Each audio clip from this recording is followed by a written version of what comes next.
Проблем со бездомни куќиња има, факт, не само во Куманово, во цела Македонија. И е многу тежок за решавање. А е резултат на постоечкиот закон кој што е на сила, кој што вашиот политички субјект го донесе и ги заштити бездомните куќиња повеќе и од самите граѓани. Согласно закон, за ваша информација, верувам дека јавноста добро знае,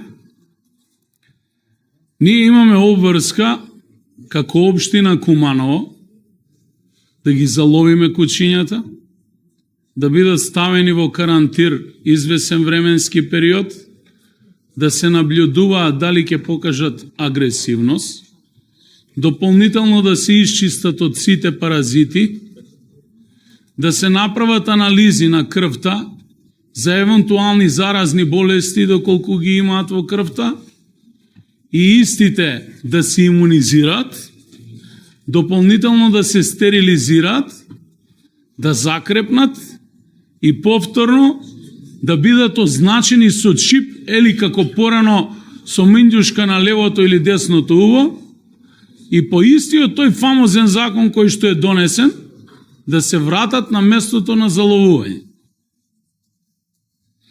Општина Куманово е една од ретки општини што уредно спроведува ваква постапка и баш во понеделник побарав извештај само за минатата недела од секторот за инспекцијски надзор што имаме работено само последниот месец и сега ќе ви прочитам.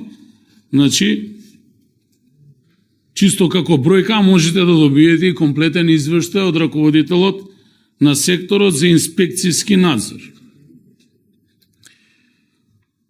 Започнување на бездомни куќиња и нивно одстранување и постапување по постапка. Извршено е заловување на ден 16.3.26 година 4 куќиња кај болница, 19.3. 3 куќиња кај Градинка и ББ Гуцман и основно училиште Кочо Рацин и на ден 21.3. 2 куќиња на локација Народна револуција, Чински пат и улица 11. октомври кај пошта. И тие куќиња се само, значи, заловени овој месец. Истите ќе бидат третирани по постапката како што претходно ви кажав и на крајот, освен оние, каде што е многу мал процентот, што покажуваат агресивност и согласно законот врз база на претходно донесена проценка од страна на стручно лице во ветеринарниот центар Куманово, сите куќиња кои што покажуваат агресивност се еутанизираат или успиваат. Но тоа е многу мал процент на куќиња. Значи, главниот проблем со куќињата бездомници не се куќињата, туку се собствениците на куќиња, кои што превземаат обврска да ги чуваат куќињата, не постапуваат согласно закон, не ги чипираат, не ги пријавуваат, не ги имунизираат и од моментот кога ќе им се намали интерес за тие домашни миленици да се грижат уредно за нив, ги пуштаат кај ќе стигнат. Дополнителен проблем со кој што општина Куманово со бездомните куќиња се соочува е проблемот дека сме во центар на едно подрачје на урбано-рурални општини, како што е општина Липково, општина Старо Нагоричане, општина Кратово и дополнително општина Свети Николе. Голем број, особено овчарски куќиња, гравитираат, кои што се бездомни куќиња, гравитираат од тие простори, барајќи храна и барајќи грижа кон урбаниот дел на градот и најчесто завршуваат во големите зелени површини на градот.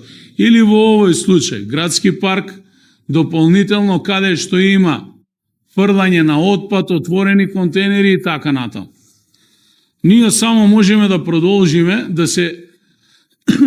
да постапуваме согласно законот. Од страна на ветеринарниот центар има вложено сериозни финансиски средства во изградба на времен карантин каде што истите куќиња ги третираат и мислам дека имаат капацитет од некаде 80 на куќиња.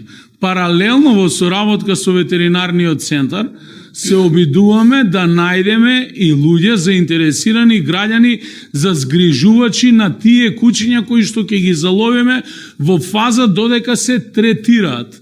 За жал интересот крај граѓаните за такво нешто е многу мал и затоа јас апелирам до сите граѓани само да се придржуваат до законот и ако земат обврска да чуваат домашен милиник, да го третираат истиот согласно така како што е предвидено со законот.